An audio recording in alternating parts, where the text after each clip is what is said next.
সাল্লাম বলেছেন, এটা উল্লেখ করা হচ্ছে সহিহুল বুখারীতে, পর্ব নাম্বার 8, সলাত অধ্যায়, 56 নম্বর অধ্যায়, হাদিস নাম্বার 438, যে রাসূল সাল্লাল্লাহু আলাইহি ওয়াসাল্লাম বলেছেন, আমার পূর্বে যত নবী রাসূলগণ এসেছেন তাদেরকে তারা এসেছিল শুধুমাত্র একটি নির্দিষ্ট জাতির জন্য, নির্দিষ্ট সম্প্রদায়ের জন্য, আর আমি সমগ্র মানব জাতির জন্য।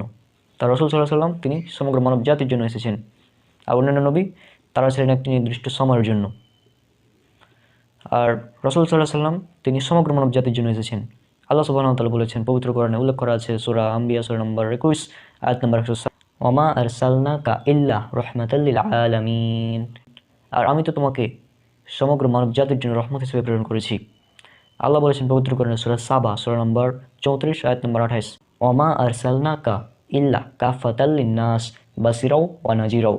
আমি তোমাকে প্রেরণ করেছি সমগ্র মানব জাতির জন্য সুসংবাদদাতা ও সতর্ককারী রূপে, কিন্তু অধিকাংশ মানুষই তা জানে না।